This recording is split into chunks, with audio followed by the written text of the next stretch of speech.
the quiet one. I'm the star of the show. And I'm Ghetto. And we are Murked in the Midwest.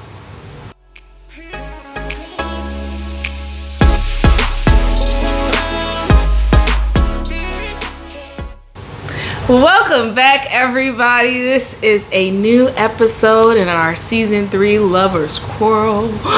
Secret lovers. Are you jilted? Are you feeling angry about your love? Yes, jilted lovers. Isn't That's fun. y'all know there's plenty of stories out there that match that title. Yeah, you probably know somebody. You're probably in one. Shots fired. Are you gonna be on another episode? Please don't be on the episode. On this week of You can be jilted, but don't kill him. Just walk away. Slash the tires. Right. They say they want it to be over. You be like, let me show you how over it is. Bye. This is what you do. You slash their tires. 3 of them, not 4. You slash all 4. But listen, this is what you do. You grab a knife and you slash 3 of them with your right hand, or whichever hand is your dominant one. Then with the 4th one, you grab an entirely different knife and do it with your left hand. So then when they go to try and do file it with the insurance is gonna look at it like, you did this 4th one yourself because it's different than the other 3. Now they in jail for insurance fraud. Yes, and also make sure that when you are slashing the tires, you want to get the sidewall, but you want to stab turn so they can't repair the tires. Right. We don't want to make it easy for them. No. Oh. And that's why she's the quiet one. Alright. But as always, if you came for a podcast that gets straight to the point, that goes ahead and give you all the facts and nothing else, that's not us. So that's okay. Exit stage left. But if you love us, we love you, and we are so excited for you to be here for this episode, and we're gonna go ahead and jump right into it. So I know most of the cases we covered are cases that have been, they were years ago. There's been a closing to it. We are able to give everything. Full details. Who did it? Where they at? Are they still there? What were they? Sentences, all that good stuff. Yeah. This case does not do that because it is still an open case. And actually, the reason I found out about it is that recently, along my Facebook page, the girl's sister posted a video, because they're still trying to get attention to it, because they still are trying to figure out what happened to their daughter, sister, mother. So I'll go ahead and get right into it. So this is about Najah Ferrell. And Najah Ferrell, she was what they would say she was the cornerstone of her family. She was in a long-term relationship. She was actually engaged to be married. She had 2 children. And so what she liked to do in her free time was she enjoyed spending time with her children as well as her nieces and nephews. She always had a group of kids with her. And that's when she was her happiest. She actually decided to become a foster parent to 3 additional children outside of her 2 sons. She was a stay-at-home mom for her children when they were younger, but she had recently gotten a new job at Panera Bread to, just bring in a little bit of income and a schedule that worked around the kids' school activities. So nothing that would take her away from the kids too much, but just something to bring a little bit more money. Yeah. Even up there do open early, y'all. Yeah. And thank you for making us fresh bread. We appreciate you. I wish they would bring back those the supercharged lemonades where people don't know how to act. They like to think it's pop, so they like to drink all of that lemonade, and it's an energy drink. Their green tea is phenomenal. So they're really nice. I am gonna go and get my broccoli cheddar soup. Oh, for sure. In a bread bowl. Honey and the tomato basil. Oh. Yeah, you guys got it going on there. We enjoy it. Now they could add a little bit more seasoning to their chili. Yeah, that definitely. I agree. The grilled cheese is fire too. Yeah, the grilled cheese is fire, but yeah, they chili be kind of like. It's like they didn't season the meat. So then you have to throw a little bit. In there, Yep. a little salt. Red pepper flakes, a few things. Yeah. But other than that, it's delicious. Yeah. This episode is sponsored as not. If y'all want If to y'all want sponsor to, us, email us. let us know what commercial we need to do because we will sell it. Have We people will call our sell it. people. Exactly. All right. So, as you said, the Panera Bread does open early, and so it actually required her to be there around 5 a.m. And she was required to be there 5 a.m. On this day, and she actually went missing. So she never showed up to her new job orientation, which was in March of 2019. And so, okay, so this is what happened. So she goes missing, and they start the search, right? They are, they're trying to find her car. No, I think I kind of remember hearing about this. Yeah. She went missing. Cause it was crazy. Like the police didn't do. I feel like the initial to her missing though, there was search efforts, like the community hospital, right? Yep. And so they were searching, and so basically, what happened was they started looking, trying to find her car and stuff like that. The reason why I say that they really didn't do too much is because it took them forever to find her car when her car was literally in a shopping center like less than a mile away of the job she was about to start. So, wait. Wait, this happened in Indy, right? It was like Avon, Indy, yeah. So she's in a suburb of Indy. Oh, you know what we didn't do? We didn't tell them about Avon and all the surrounding areas. Oh, okay, yes. Here's a map. Okay, real quick, just for people who are not from Indiana. Get mad. Map. That are not from Indiana and not familiar with the Circle City, because that's what we call it in Indianapolis. Yes, because it is one circle. Huge circle. Mm-hmm. Anywhere you Like go, an it's going to ass. take you 32 minutes to get there. Yes, and so when you think of Indianapolis, the downtown area, which is a historic area, that is basically city center, and then you have all these neighborhoods that pop up around that are Indianapolis proper. Fishers. Well, the neighborhoods that are Indianapolis proper, and then you come to the suburbs. So you have Fisher, Carmel, Avon, Castleton. Castleton, and those are all surrounding. Avon is going to be more north in comparison to the city because it's like northwest on the side of Indianapolis. But you can still, like she said, reach it within, in traffic, about 30 minutes. Yeah. So her she her was- store that she was working at. She lives in Avon. The Panera Bread she was working at was like in the northwest side of Indianapolis. So, if you're familiar with, are you familiar with like the pyramids in Indianapolis? The 3 tall buildings. Oh yeah. Yeah, like where the border of Carmel to Indianapolis is. Over there where that Studio Movie Grill is. Yeah. Okay. Okay, so that's where her car was found. Okay. So she. And the wasn't Panera far- Bread was in that area, less than a mile away from there. But it took them, I want to say, and I'll double check, but it took them like a week to find her car. It took them a week to search a 1 mile square radius.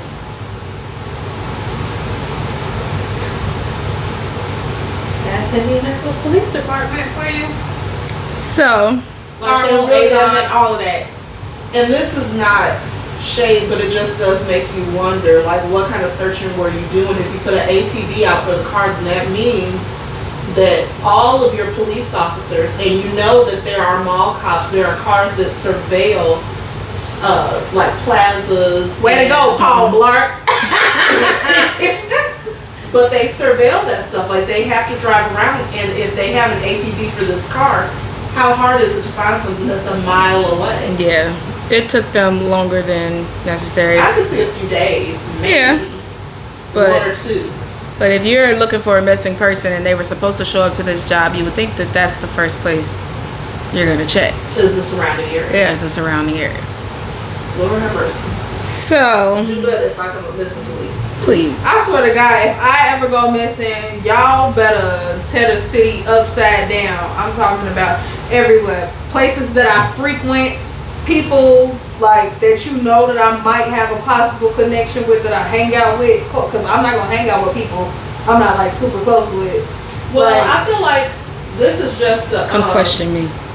question her, question my sister, question her, question Ashley, yeah. seeing They know. It's a handful of people to question because I'll hang around and they'll tell you what's people. been up, who I've been talking to, and Yeah. especially being that I am dating. Yes. Like, my friends know. The License new people plate, I talk- the phone number, the social media account. Yep, so you can get into it. And I have my murder book ready from me listening to Crime Junkie. Like, do you guys have a murder book? No. Okay, so I didn't have a murder book per se, but I have something written down. So I have my will and stuff wrote down. But I had a letter inside of that packet that basically said that if there under any circumstance, if I happen to be murdered, this is the possible person that and y'all know who it would have been. But also, under no circumstance am I a suicidal person. If I happen to end up in jail again, anything like that. No, I'm not suicidal. No, I'm not this, that, and the third. But if something happened to me in the hands of another person, this who it possibly could be. So your murder book, though, is where you literally write down your passwords. So the whole point of it is, a lot of times in missing person cases, what happens is the clues are actually in the things that we use and do daily. Like from our social media, from our checking accounts, from our phone records. And a lot of times it takes police a few days, if not weeks, to be able to gain access to our information. Because they have to subpoena the records from either your bank or your telephone company. But if you have a book, if you go missing, that you leave entrusted to people that you know you can trust, like y'all or my sister or my mom, you write down your passwords for your social media, you write down your passwords for your checking account, like being able to log into your app, and that way they can see where your last purchases were. That's smart. Where your last communications were, who you were talking to, that kind of stuff. And that I actually learned from Crime Junkie. I love listening to stuff. Shout out to y'all. Yes, Crime Junkie is still on. But I have a That's book like smart. that. Now I feel like now in this day and age, especially like it's so many people that's going missing. Like that's good to have. They have no clue where to even start. That's so good to have. Like that type of thing, I will probably like put in a particular location, but I will also tell you in this particular location, don't go looking at other shit in my room. Stop! I'm looking at everything. Don't go in my drawer. The third drawer. Don't go in the photo album. Go in the drawer and then get one like it. You'll be happy. I promise. You'll love it. Don't go in my nightstand. I'm like, really? Like my dad, go on my mattress, reach to the left, you reach to the right, something gonna vibrate, get the hell out you, don't do it. So no, that's smart. He said, Yeah. That's smart to have because it's like you said, people just never know. Like, and like we in this day and age, having 50,000 passwords. Like, if anything, you would gain the biggest like insight or passwords. And if people got I know y'all don't use iPhones. Sorry, but anybody can log into iCloud. Like if I write that down, like my iCloud email is this. The same thing with Samsung. We have the same. yeah, you know them Apple users. They be thinking they special. Right? Yeah, we are VIP. My emergency contact. The only difference is that we do have phones within phones. So like it's important not to just put down your phone code, but for the Knox part too. Because we have another phone inside our phone where you can protect. Like, that second one. My dog got that shit. But it's good because it protects like your bank information from people hacking it and stuff. But you just never can be too safe because, like you said, in this day and age, it is like the most random things. Like a lot of times when you hear these stories, family members are just caught off guard. Like they would never believe that anything like this would happen to their family member. Like it's not the same as when you see a person and they go through trauma every day and they say they're in a domestic violence. Yeah, they look at it like this was another day. This was just a random day. This is supposed to be like any other day. You know, it isn't like something that's reoccurring and always happening. So it is a good thing to just have on hand. I'll see if I can find the link from how they said to set it up. Okay. Yeah. Share that too. So that was basically what happened is that she had got up for work, and so she actually had told her fiance to get the kids out because she had to go into work. Okay. And at least that's what her mother, Paula, stated. He said that's the last time that he had saw her. And so as it turned out, that was the last time anyone saw her. She was 30 years old. She never made it to work. And so they grew, they were worried later that day when they found out that she didn't pick up her kids from school. And like we already said, that's really not normal. Yeah. Maybe missed the work, like fuck this job. I mean, because they more than likely they wouldn't have known that she had missed work, you know? Because it was new. Yeah, so she probably got her phone put up, new orientation, this, that, and that, or whatever. It's not until we're getting a call from the school, Like, where girl ain't nobody here to pick up the kids, and we like, wait a minute. Look, Najah would never. She's supposed to pick them up. Yeah, exactly. And you know that if she couldn't, she would have called her fiance, called her mom, call somebody to tell them I need somebody to pick up my children. Yeah, so they end up reporting her missing to the Indianapolis Metropolitan Police Department. But because they thought something had happened to Najah while she was at work. Because they thought something had happened to her while she was at work in Indianapolis. But when they discovered that she never made it to work, that's when it was transferred to the Avon Police Department. And so I guess that could play a part into why it took them so long to find her car. Because they found out she never actually made it to work. And so then they immediately started searching the Avon area and not the Indianapolis area where. Now that makes more sense. Yeah. And that actually makes me feel a little bit better because not better because this woman is missing and you feel for the family. But at least it does take that thought of the police are just straight up negligent away. Yeah. So. And then you wonder too, like, how did they communicate that? Like, yeah, they called them up and they said, hey, we have this woman that's missing, but she never made it to work. Did they share all the stuff that they knew when they did make that phone call? Like, did they say? It doesn't. Nope. It does say that Avon they did start their investigation immediately Monday evening. And so they started trying to connect with cell phone providers, and they submitted several search warrants, just trying to get everything going. The next day they interviewed neighbors, friends, family, and they also interviewed her fiance, who, as we said, was the last person to see her. And her fiance been together? I'm not sure. They were engaged, but they didn't have like an actual date set for the wedding. Okay. And I'll give you more on that later. So, because there was no information to suggest that there was any foul play, even though for her to be gone this long was, unexplained, unplanned, they thought it was a possibility, but there was nothing to actually say. Okay. Foul play. No arguments, no previous incidents reported. Exactly. Were like all her children with the fiance, or was from a previous relationship? No, were they all? So I know you said the so foster 3 children. were foster. 1, I believe, from a was previous relationship. yes from a previous, and 1 was his. Mm-hmm. So And were they fostered together or were they fostered before? she fostered 3 of them. Okay. Yeah. And so they, as we said, her car had been missing. It was a 2018 black Nissan Altima. And so, excuse me. So they eventually did like an aerial search next to a local highway. Because they had found a piece of personal property of hers found next to the highway. And at this point, they hadn't detailed as to what it was that they found, but they just confirmed that it was hers. Okay. So this was like early on, and they're like, hey, if you have any tips, anything like that, please give us a call, all that good stuff. So we move further in to the search. They're continuing to look, and they're not getting anything. They're not able to find her. As I said, they had, they did the search. It was aerial and ground searches. It was 2 weeks later. Okay. It was almost 2 weeks later that they found her car. Yeah, that's too long.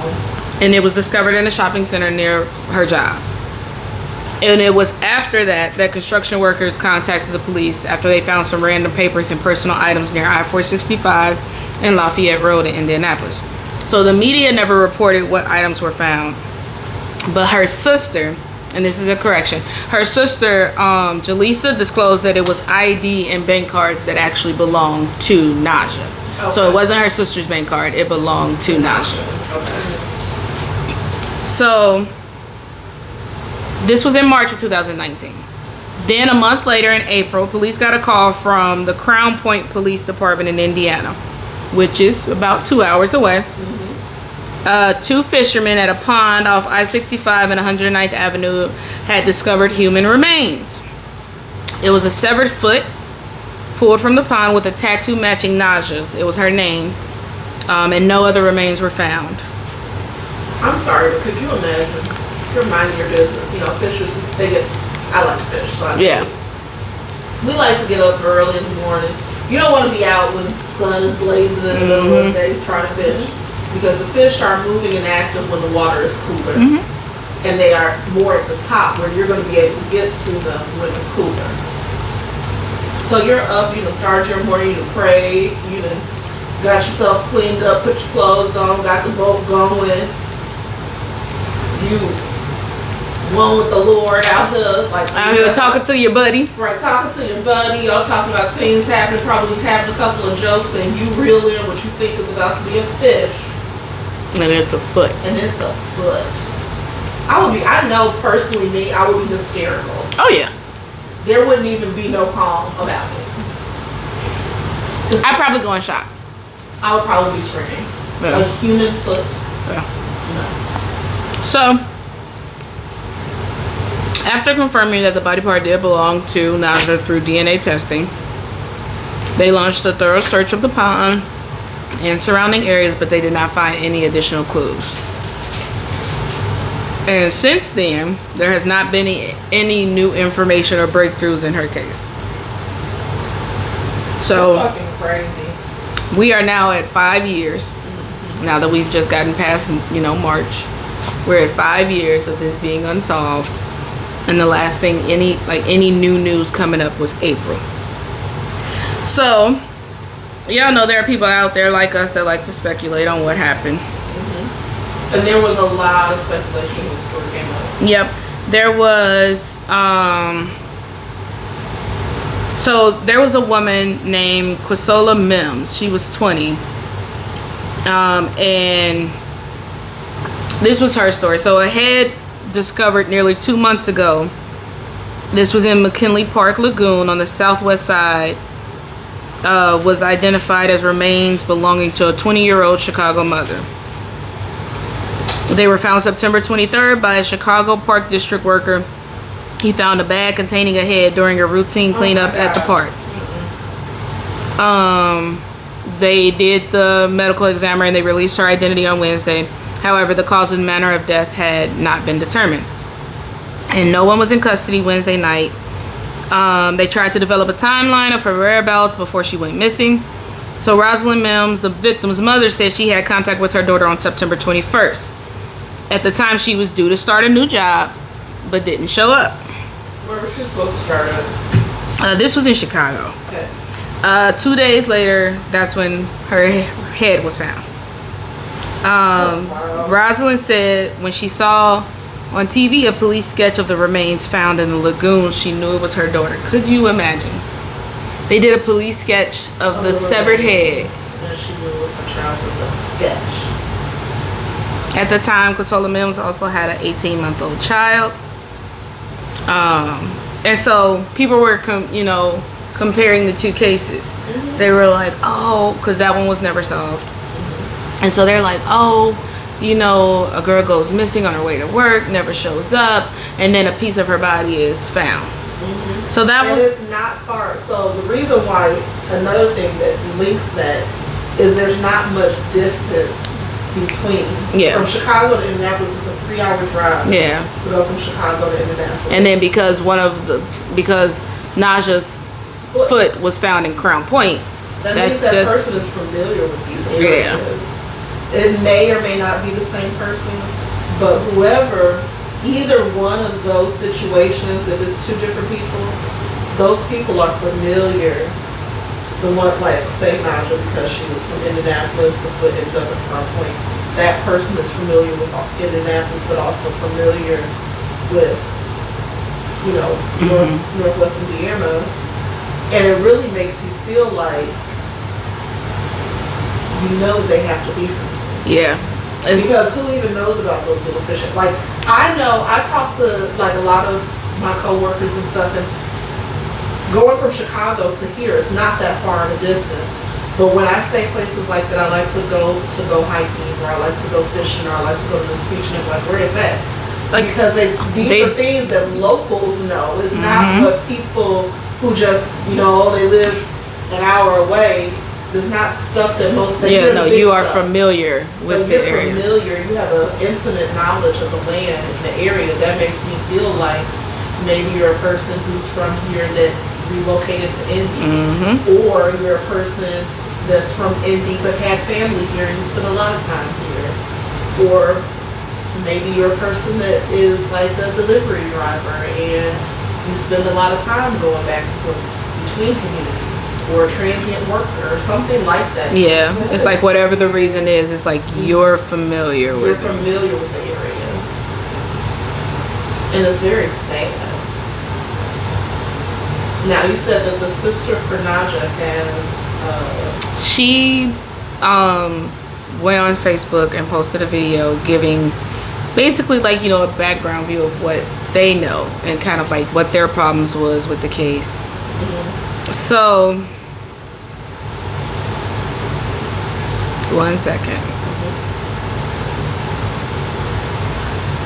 That's her.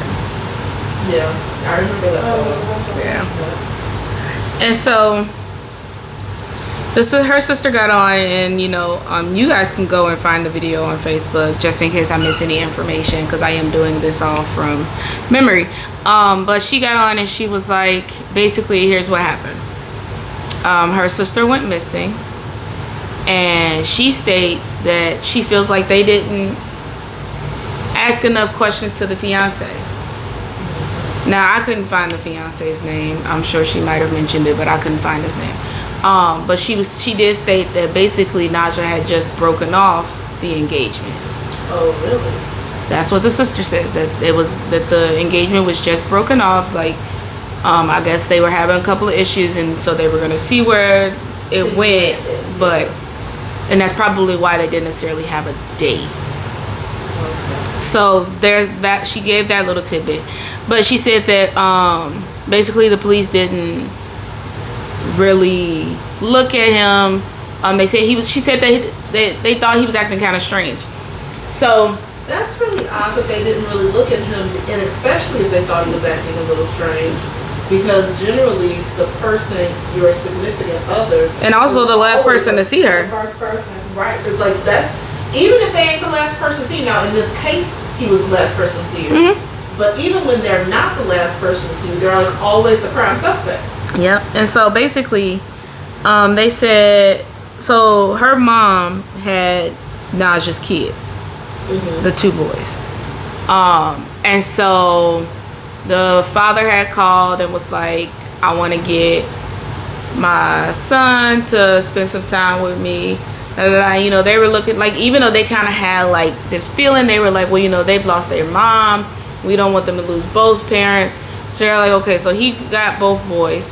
But they had put on one of the boys' tablet, like locate my phone type thing or whatever, and made sure it was fully charged, all that good stuff. So it was like he was supposed to bring him back at a certain time, or like a couple of days later, and he didn't.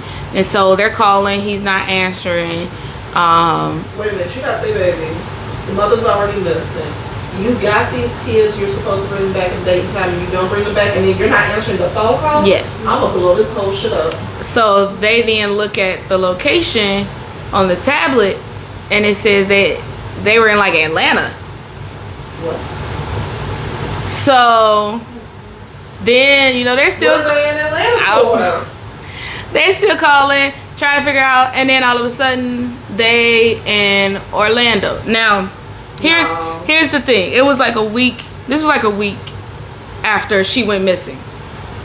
They already had plans that he was supposed to take the kids to Disney World. I don't give a shit. Because she was supposed to be going to like Miami on a girls trip or something like that or whatever. She's missing. And so he looked at it like, well, this was already planned. I didn't want to have to tell them we was canceling, and they didn't also lost their mom. So he Like, took you them to Disney. communicate But that yeah, with the family. yeah, you don't just take If you the. really want them to still have that experience because you love your kids, Then I'm and sure want if them you to would have feel as communicated though that. wouldn't have been a problem. Even if they were looking at you sideways a little bit, that probably would have made them look at you less sideways. Yeah. And so, but they were looking at it So like, you you being real, you moving funny. Real dumb. But they like, you moving real funny. And so she starts giving a little bit more information. And then so, you know, she says that basically when the foot showed up, like, okay, so basically he was like filing out the insurance and, you know, things like that or whatever, but he couldn't get a payout because there was no confirmation of death. Because at this point, She's missing. technically, let's just be real. I do not mean to be insensitive if any of the family members or people who loved her are listening. Technically, a person can have a foot amputated, and if it is cauterized and you just gonna be alive without a foot. When they tested the foot, they were able to test and see that it had came from a deceased person. So that she was already dead prior to the foot being amputated. And so they're like, That's wild. well, wait a minute. Right around the time where you trying to get insurance, but they can't because, you know, they can't prove that she's dead. Now all of a sudden her dead foot shows up, and it just happens to be her foot with her name tattooed on it. So that we know it's hers. And so Where is he? What's his name? I don't know his name. I've Googled and all that stuff. I can't find his name. I tried to go back to The old articles. And yeah. stuff. In the old articles, it just mentions him as her fiance. And so I don't know. Like I said, this one is where they are still. Anyone who's watching this does know, share it with me. 'Cause I just wanna, We I have wanna plenty know of people this that pay policy attention to on the cases and obituary. Wait a minute. Wait, I know where we can find it here. Hold on. I mm, got you. One moment. That's crazy. Like, I don't even know what to say because I know so many people that actually knew her. But it's just like that. This type of situation sounds personal. You know what I'm saying? Mm-hmm. Like it sounds like it's definitely somebody she knows or well knew, but it just I don't know. What was her name? Her full name? Najah Ferrell.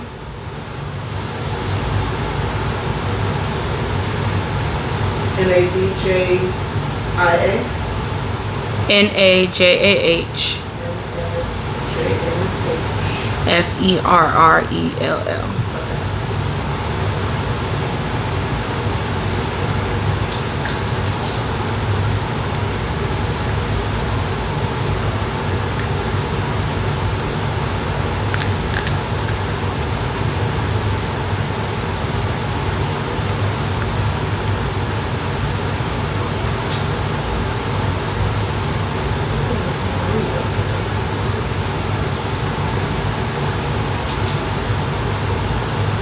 Najah Ferrell. Well, why Lou is looking that up though.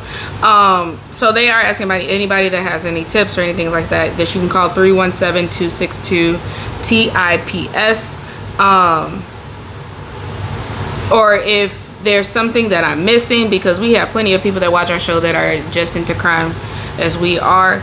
If there's any information I'm missing, if you knew her, or is there, anything, please let us know, because we'd love to include it on a recap.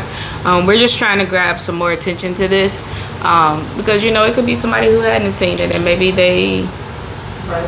or maybe it'll reach out, people who do listen to it know someone that maybe knows something, and maybe they don't want to say anything because maybe they're afraid. Yeah. And maybe this is like your indicator to be bold and to be brave and to come forward with what you may know.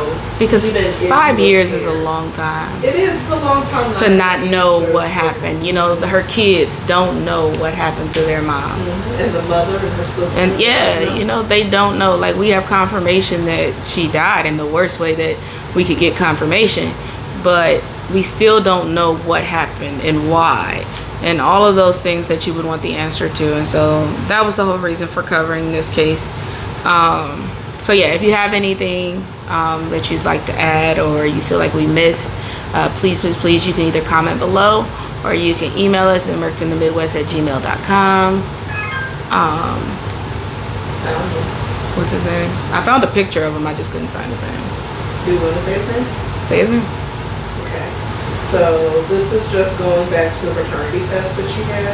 You said that both of her children were for him, correct? I believe so. Okay. I know one was for sure. Which one was the one that was from her fiance? They didn't give the names of the kids. Okay. Yeah, mine was. Well, all I can tell you is the petitioner for this paternity test was Charles Britton. I don't know if his middle name. How would you say? You say Charles and that and Britton. What was the last word that way?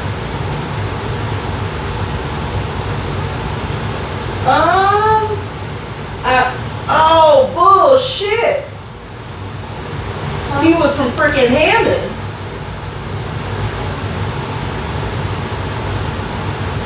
For those that don't know, Hammond is up the street and around the corner. From Crown Point. Yeah. Oh, damn. Well, that's going to end this week's episode. So please, if you have any information, please reach out to us. We are on all social media platforms. We are on YouTube, of course. So like, subscribe, share this video. You can share any of our audios on Spotify, YouTube Music. What else we on? iHeartRadio, Amazon, Audible. We're literally on everything. So y'all don't have an excuse to miss a single episode. Not one excuse. And always, if you get behind, because we know that we have lives, jobs, and all that, then just do a little binge. Yes. Enjoy. Listen to it again. Listen to it. Have a friend listen with you. We appreciate all of the views, yes, all of the listens, all the subscriptions. The comments, I'm going to have to tell y'all. Let me tell you about these comments. Well, let me lean up. You better speak nice when you say it, okay? Like, I understand that people want to give feedback. And that is all fine and dandy. But y'all be mean as hell. It's just like... And I'm saying this as Mary's. I'm gonna need to say it like Jasmine said, like, we're not going to go to personality attacks, and we're not going to go to... like look attacks or nothing like that. Like, if you want to say constructively about something that you think can be brought and can be productive to the actual podcast, fine. But you're not liking how we laugh, go kick rocks. You're not liking that. Stay on topic, literally, when you got a constructive criticism. Right. Like, if you already going off of somebody's personal looks or personality, you already lost. And because you don't know neither one of us. Because we like, definitely like us more than we like whatever you say. And all I gotta say is, like, we finna do a poll. If you think I'm ghetto, comment below. And I don't care if you think that she ghetto, because she don't leave ghetto between the three of us. No, but like, really, I just want to know, because I will take it. No. But I've never been described as that. So I'm curious. If you feel like I'm ghetto, put a G in the comment. If you feel like Keisha is quiet, put a Q in the comment. And y'all know I am far from quiet. I am the loudest motherfucker on this podcast. Yes. And if you think Lou is dark skinned, put a D in the Yes. Look, y'all. Do not conflate this. No, listen. Y'all see how chocolate I'm looking? Because I was in the sun yesterday. Were you? Cannot tell. Excuse me. See, that's what She still look like a sugar cookie.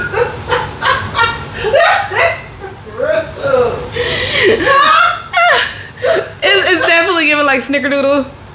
The snickerdoodle has a lot of like cinnamon and whatever on the top. So yeah, it's chocolate. Well, it's not chocolate. We'll say that you're brown. And that's pushing it, because you definitely not what he was talking about when he said brown sugar, babe. But we'll say that. Okay, fine. I'll take it. So yeah, if you think she's dark skinned, a D. If you think she's quiet, a Q. If you think I'm ghetto, a G. And whoever win, you just win. No. Whoever has the most votes, what we doing? You get to hold the scepter. Mm. So, like, And we should get some guest speakers. oh yeah.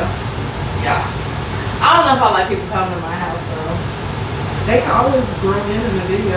Oh yeah, they can. Yeah, we can do it with It Riverside. depends on who it is though. Like if it's like Janelle, like she probably, of course she can come over. This is it. We will have guests on, but we reserve the right to strike you from the video. Real quick. Exactly. Like, I will edit you out so quick. There will be a blob Right. like covering. with the voice, with the It'll definitely be Charlie Brown then. white raw negativity. So if you want to be a guest, be a guest. comment below. But just be nice. That's But all like, I got to say. Be Especially our if we really guest. know you. Be our Yeah. guest. All right, y'all. Bye. Goodbye.